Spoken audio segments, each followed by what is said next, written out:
Our journey begins at 4 a.m., a time when the veil between waking and sleeping is thin. This hour is not arbitrary. It's a strategic choice rooted in sleep science. Around 4 a.m., your body has typically completed several sleep cycles, and you're more likely to be in REM sleep, the stage associated with vivid dreaming and heightened brain activity.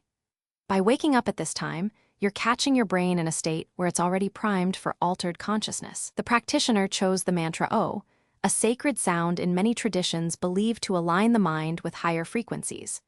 This isn't random. Ancient yogis and modern neuroscientists agree that specific sounds can entrain brainwaves. The O sound is a form of binaural beat, potentially synchronizing your hemispheres. By setting an intention and repeating the mantra, you're programming your subconscious for the experience ahead. Think of it as tuning a radio to the right station before expecting to hear music. Without this preparation, you might just fall back asleep. So, if you're serious about astral projection, start with a clear plan and a quiet mind. This foundation transforms a mere attempt into a deliberate practice. The next step is deep relaxation, focusing on the heartbeat. The practitioner placed a hand on their chest to feel each pulse. This technique is called heart coherence in biofeedback science. It synchronizes your heart rate, breathing, and nervous system. When you focus on your heartbeat, you activate the parasympathetic nervous system, which slows your heart rate and lowers blood pressure. This physical calmness allows your mind to detach from bodily sensations. As your body relaxes, you might feel heaviness or numbness, a sign that your physical senses are receding. This is normal. It's the gateway to the astral. The key is to remain still, even when you feel the urge to move. That urge is your ego clinging to the physical. By ignoring it and staying with the heartbeat, you're telling your body, "I'm not needed right now." This surrender is the foundation of all out-of-body experiences. Imagine your body as a car idling in neutral. The engine is running, but it's not going anywhere. Once you fully relax, you can shift gears into the astral. Practitioners often report that this stage takes patience, but it's essential for a successful projection. As relaxation deepens, numbness gives way to tingling, a classic sign of the astral threshold. This sensation, often described as vibrations, is your energy body beginning to separate. Many beginners panic here, thinking something is wrong, but it's actually a milestone. The practitioner noted a temptation to move, which is a common distraction. To overcome it, they returned focus to the heartbeat, relaxing into the sensation rather than resisting. This is akin to a surfer paddling into a wave. You can't fight the ocean, you must flow with it. Historical accounts from Tibetan dream yoga and shamanic traditions describe these vibrations as the wind horse or spirit energy awakening. Scientifically, this may correspond to the hypnagogic state, where your brain transitions from wakefulness to sleep. During this state, sensory hallucinations are normal. Practically, try to observe the tingling without labeling it as good or bad. Let it build naturally. If you feel fear, remind yourself that countless practitioners have gone through this safely.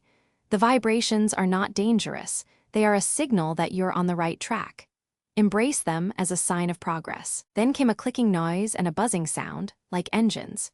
These auditory phenomena are well documented in astral projection literature.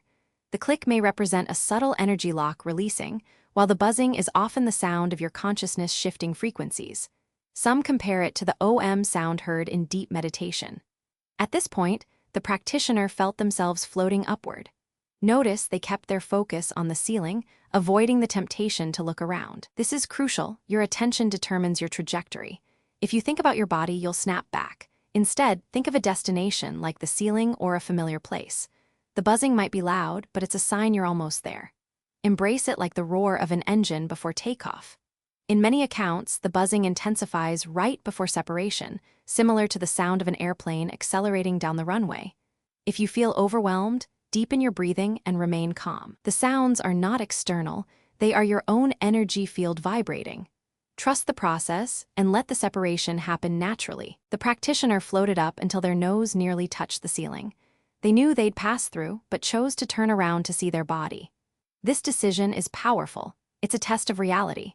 Seeing your physical form from outside confirms you've truly separated. Many first-timers get excited and lose focus, but staying calm is key. The practitioner noted the detail of their arm over their heart, a beautiful confirmation. This moment is like looking at a photograph of yourself from a new angle. it's both familiar and strange. In scientific terms, you're experiencing a bilocation of consciousness, which some researchers attribute to the brain's ability to create a virtual reality. However, for the practitioner, it's a genuine out-of-body experience. To practice, imagine a rope hanging from the ceiling and climb it in your mind. This classic technique helps initiate separation. Once you're out, explore briefly, but don't stray too far. You'll need to return. Keep your thoughts positive and focused, as your mental state influences the astral environment. After a few moments, the practitioner felt themselves float down and re-enter their body like a flash. This rapid return is common, often triggered by excitement or the subconscious desire to remember. The key is to stay still afterward, letting the experience integrate. The practitioner kept their hand on their heart, grounding themselves. This mirrors the reintegration phase in shamanic journeys, where you must seal the energy body back in. Practically, if you return too quickly, you might feel disoriented. To avoid this, set an intention before projecting. I will return calmly and remember everything. Afterward, journal immediately, details fade fast. This is your astral logbook. Over time, you'll train your brain to transition smoothly, like a pilot landing a plane. The return can feel abrupt, but with practice, you can learn to extend your time in the astral realm. Remember, the goal is not just to have an experience, but to understand the nature of consciousness. Each return is a chance to reflect on what you've learned. The practitioner emphasized the simplicity of the experience. This is profound. Astral projection isn't about flashy visuals or dramatic encounters. It's about recognizing that consciousness can exist independent of the body. This simplicity echoes the teachings of mystics like Meister Eckhart, who spoke of the ground of being, a pure awareness beyond thought. In quantum physics, the observer effect suggests that consciousness plays a role in shaping reality. Perhaps the astral realm is a glimpse of that fundamental layer. The lesson? Don't chase experiences, cultivate stillness. The most profound journeys often happen when you least expect them, in the quiet moments between heartbeats. So, whether you float through a ceiling or just feel a tingle, honor each step. The astral is not a destination, it's a remembering of who you truly are. This understanding can transform your entire outlook on life, reducing fear of death and increasing a sense of connection to the universe. Embrace the journey with patience and an open heart.